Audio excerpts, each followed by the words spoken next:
साथियों नमस्कार, हमारे चैनल में आपका स्वागत है। मैं हूं रामचंद्र मौर्य। मुख्य चुनाव आयुक्त इन दिनों विवादों में चल रहे हैं।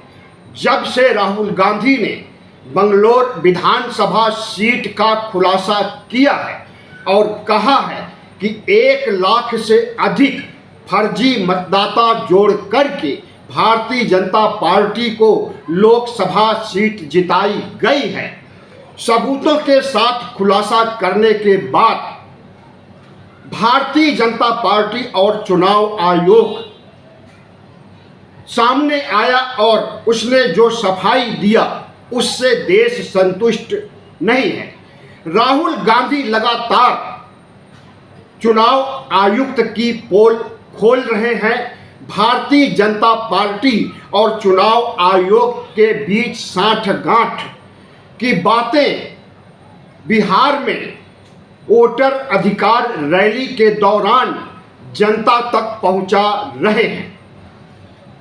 चुनाव आयुक्त ज्ञानेश कुमार के ऊपर आरोप है कि वह भारतीय जनता पार्टी की शाखा के रूप में काम कर रहे हैं।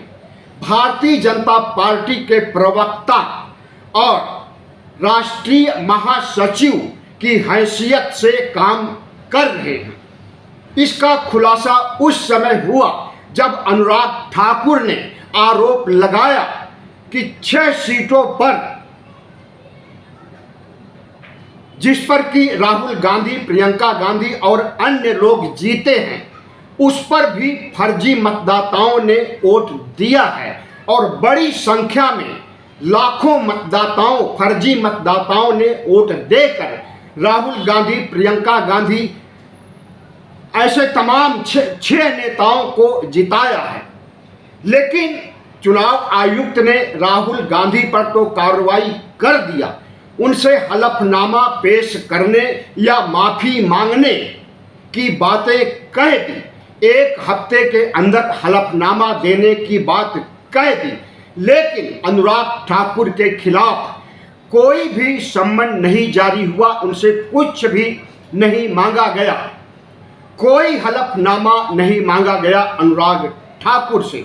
तो राहुल गांधी, तेजस्वी यादव और पूरा इंडिया गठबंधन गोलबंद हो करके सवाल कर रहा है कि क्या चुनाव आयुक्त भारतीय जनता पार्टी में शामिल हो गए हैं।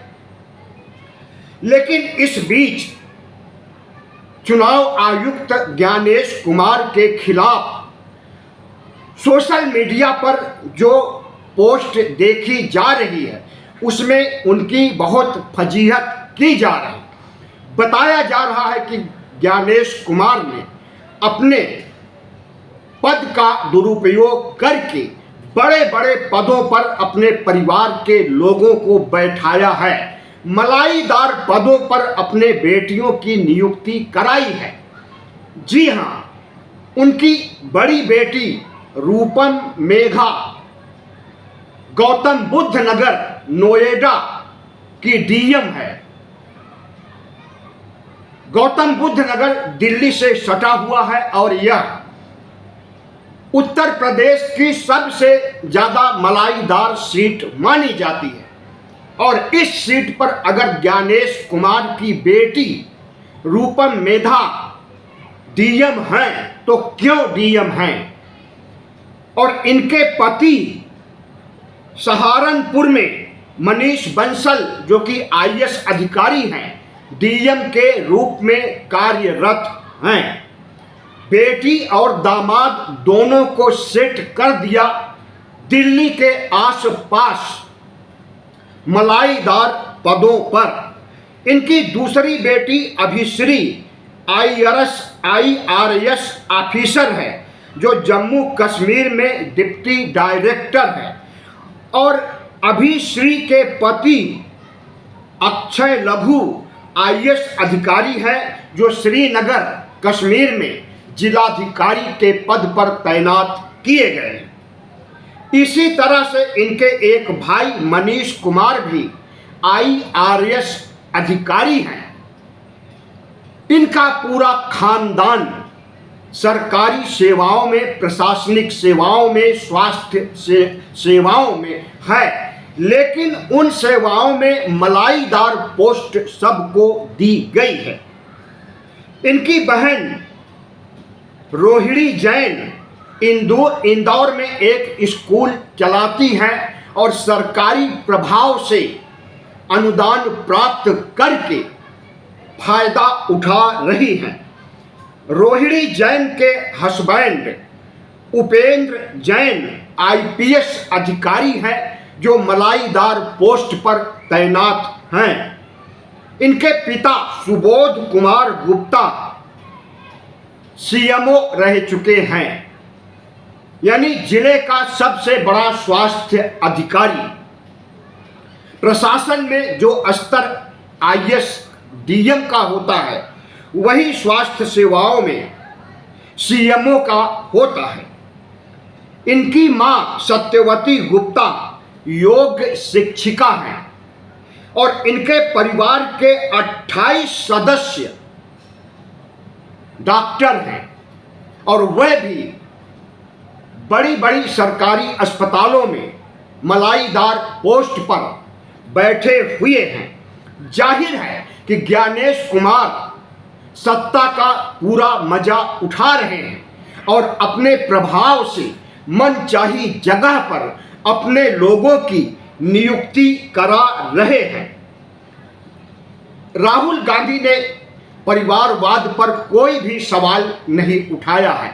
कांग्रेस पार्टी ने जरूर सवाल उठाया है, क्योंकि नरेंद्र मोदी अक्सर कांग्रेस के परिवारवाद, वंशवाद की चर्चा करते हैं और सोनिया गांधी, राहुल गांधी, प्रियंका गांधी को घेरने का काम करते हैं। कांग्रेस का कहना है कि ज्ञानेश कुमार का परिवार जिस तरह से सरकार के संरक्षण में मलाईदार पदों पर बैठ करके देश को लूट रहा है वह दुर्भाग्यपूर्ण है। प्रधानमंत्री नरेंद्र मोदी सिर्फ राहुल गांधी को ही नहीं, अखिलेश यादव को, तेजस्वी यादव को, पूरे इंडिया गठबंधन को परिवारवादी संगठन कहते हैं। अब मौका आ गया है कि तेजस्वी यादव, इंडिया गठबंधन के दूसरे नेता अखिलेश यादव और तमाम अन्य नेता ज्ञानेश कुमार को भारतीय जनता पार्टी का कार्यकर्ता, प्रवक्ता बता रहे हैं और इनके परिवारवाद की चर्चा सोशल मीडिया पर कर रहे हैं। हम समझते हैं कि परिवारवाद एक ऐसा जहर है जो हर पार्टियों में है और यह जहर कभी नहीं निकाला जा सकता है। प्रधानमंत्री नरेंद्र मोदी के मंत्रिमंडल में प्रधानमंत्री नरेंद्र मोदी की पार्टी भारतीय जनता पार्टी में जितना परिवारवाद है उतना कांग्रेस में नहीं है। अमित शाह का बेटा बीसीसी का प्रमुख बन जाए, उसके अंदर कौन सी ऐसी काबिलियत है, यह देश पूछ रहा है, विपक्ष पूछ रहा है। इसी तरह से तमाम मंत्रियों के भाई बहन, पिता, हर लोग कहीं न कहीं सेट किए गए हैं। जिस तरह से ज्ञानेश कुमार ने अपने परिवार को, रिश्तेदार को सेट किया है, उसी तरह से दूसरे मंत्री संतरी भी सेट किए हुए हैं और आरोप सिर्फ राहुल गांधी पर लगाया जाता है कि नेहरू से लेकर राहुल गांधी तक ने परिवारवाद को अंजाम दिया है। आज ज्ञानेश कुमार के लोगों ने सूत्रों के हवाले कहा है, राहुल गांधी को संदेश भेजा है कि chief election commissioner Gyanesh Kumar को हिदायत दिए हुए कि हलफनामा दीजिए। अभी तक हलफनामा नहीं आया, 1 हफ्ते बीत गए इसका मतलब है कि आरोप निराधार है। अगर आरोप सही होता तो राहुल गांधी हलफनामा देते या देश से माफी मांगते, लेकिन राहुल गांधी अगर माफी नहीं मांग रहे हैं तो इसका मतलब है कि आरोप तथ्यहीन है, गलत है, शरारतपूर्ण है। राहुल गांधी को अब यह साबित करने की जरूरत नहीं है कि ज्ञानेश कुमार वोट चोर हैं। पूरा देश जान चुका है और जो नहीं जान पा रहा है उसको जताने के लिए राहुल गांधी पदयात्रा और बाइक यात्रा कर रहे हैं।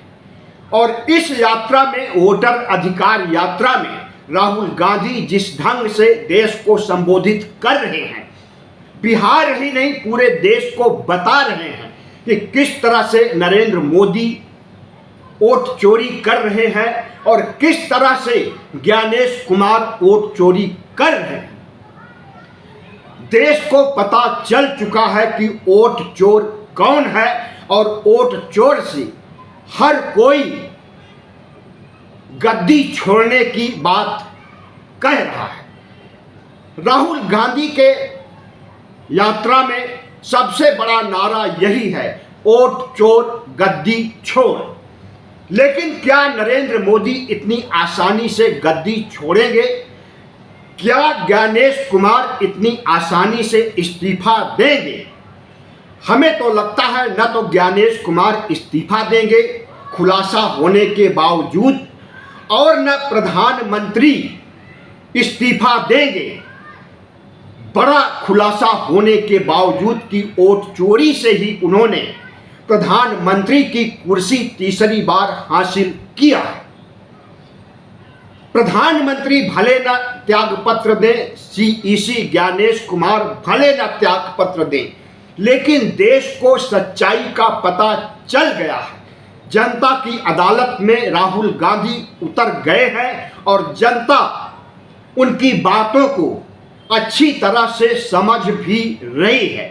लोकसभा चुनाव के दौरान 2024 में भी जब भारतीय जनता पार्टी के कई नेताओं ने कहा कि हमें 400 पार सीटें दीजिए, हम संविधान बदल देंगे, राहुल गांधी ने इसे बड़ा मुद्दा बनाया और लोगों के बीच जाकर संविधान बचाने के लिए नरेंद्र मोदी के खिलाफ वोट देने की अपील किया।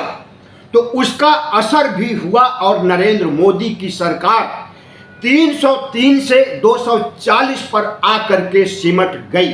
लेकिन इस बार संविधान के मुद्दे से कहीं बड़ा मुद्दा वोट चोरी का है, जो कि लोकतंत्र और संविधान दोनों पर हमला है। और इस हमले से अगर राहुल गांधी देश को आह्वान कर रहे हैं तो देश उन्हें हाथों हाथ ले रहा है, उन्हें सलामी दे रहा है। राहुल गांधी को निडर होकर, जो कि उनकी स्वाभाविक अभिव्यक्ति है, निडर होकर मोदी के खिलाफ, चुनाव आयोग के खिलाफ, संविधान बदलने वालों के खिलाफ, लोकतंत्र को खत्म करने वालों के खिलाफ, हिंदू राष्ट्र बनाने वालों के खिलाफ जन आंदोलन खड़ा करना चाहिए। और भारतीय जनता पार्टी आरएसएस को बैक फुट पर ला देना चाहिए। राहुल गांधी जिस रास्ते पर चल रहे हैं उसी रास्ते पर चल करके भारत को, लोकतंत्र को और संविधान को बचाया जा सकता है।